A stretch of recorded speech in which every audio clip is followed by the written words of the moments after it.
Hey YouTube, Maddie's Daddy 12, Team JMT, coming to you guys with another deck profile. We're wanting to get prepared for some of the upcoming set and some of the upcoming cards, so we've actually been playtesting against Prophecy. With Tachyon Galaxy coming out soon, we're going to be getting Spellbook of Judgment.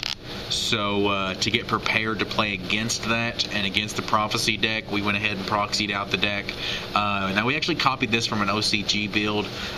This is, looking at it, we thought it was a really good, really solid build. It has the ability to just plus so much. And I'll give you my thoughts on it at the end of the deck profile. So let's go ahead and get into the profile. It's Prophecy, so of course you start off with the 3 fake High Priestess. It's Dark Arm Dragon at 2,500, but you only get to blow up 1 card per turn.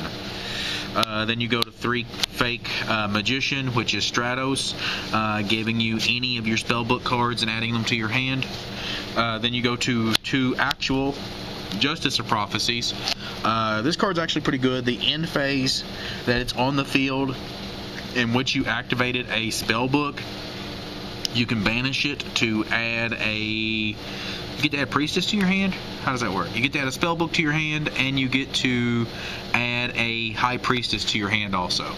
So this just gives you... this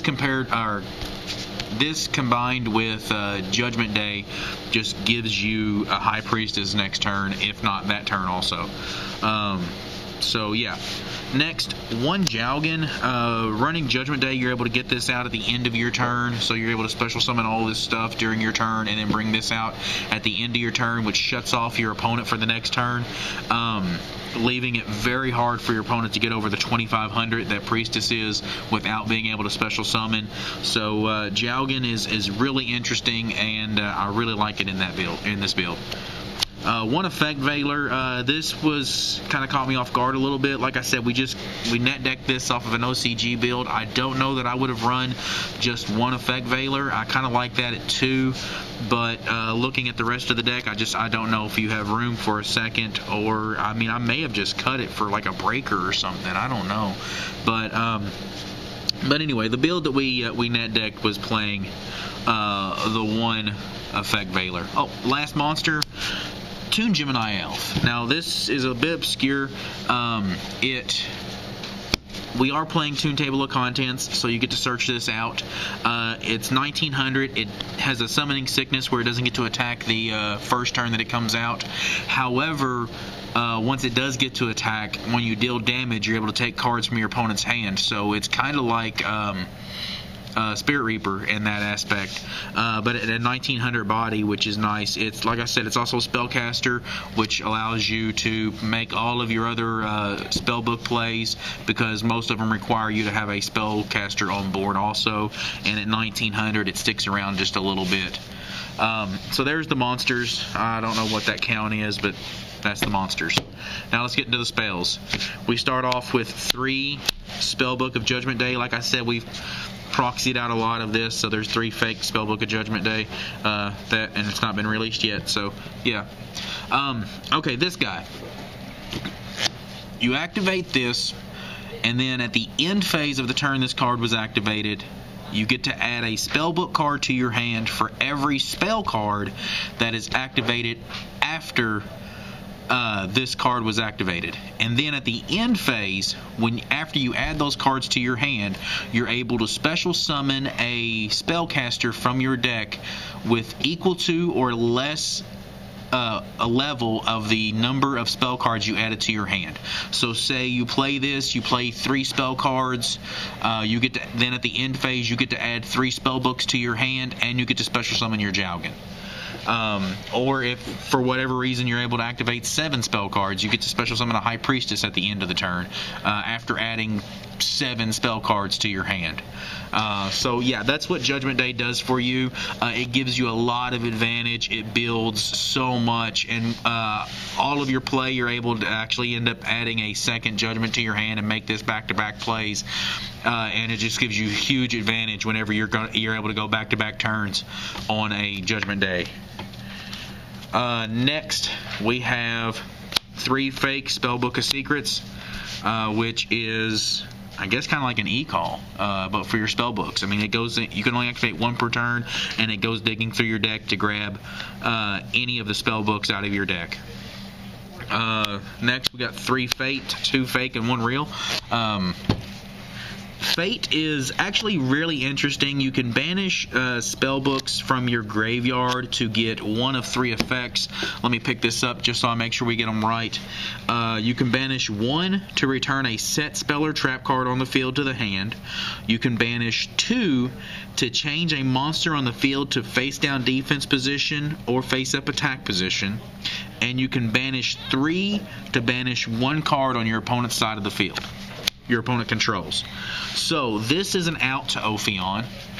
You banish 2, you put it down, which allows you to make all of your High Priestess plays. Basically it's an out to any big monster. You can banish their big monster off the board. You can flip their monster face down and be able to run it over. I mean, it creates for more plays than what you guys really realize. Fate is a card that you need to pay attention to when playing against this deck. Next are 2 ofs, 2 Spellbook of Masters, fake of course. This allows you to copy, as long as you have a spellcaster on board, allows you to copy a spellbook from your graveyard and apply its effect to Masters. Next, 2 Wisdom, which is kind of like a lance. You can choose either spells or traps, and that spellcaster is unaffected by those for that turn. 2 Fake Spellbook of Tower, or Grand Spellbook Tower. This one is actually rather interesting also. If you have a spellcaster on board, you can take a spellbook from your graveyard, put it at the bottom of your deck, and draw an extra card during your standby phase. Also, when it's destroyed, you get to special summon a spellcaster from your graveyard, or from your deck, equal to the number of spellbooks in your graveyard, level equal to the number of spellbooks in your graveyard. So it's another access into some more of your monsters. It's another access into Jowgen, and shut your opponent down. It's another access into Priestess. So yeah. Now to the 1 ofs, Eternity. I really think Eternity is a lot better than what it's being given credit. I would probably bump that up to 2, but like I said, we just basically net decked this one, and that's what he was running, was just the 1 Eternity. Haven't really looked at a lot of the other OCG builds, so I don't know if they're running more than 1, but Eternity is something that I really like. 1 Spellbook of Power, basically Axe of Despair. And then 1 Spellbook of Life, kind of like a Premature Burial, if you would. So there's all of the spell books. So now let's get into just some of the other regular spells, which are 3 Tune Table of Contents, 3 Upstart Goblins, and the one that's going to be easiest to talk about, 1 Book of Moon, which is literally just another out to Ophion. If they rabbit, you can flip one of the Heliotropes face down, which ruins their Ophion play, or you can just flip Ophion face down itself and and be able to make your play then. But basically, that's just another out to Ophion. So now let's talk about these guys. The reason these are in the deck are for one purpose and one purpose only, and that's to be Spellbook of Judgment, Spellbook Judgment Day fodder. What you're going to do is you're going to activate Spellbook of Judgment Day. What this does is, like I said, anytime that you activate a spell card, and it's any spell card, you're able to add spellbooks to your hand equal to the number that you activate.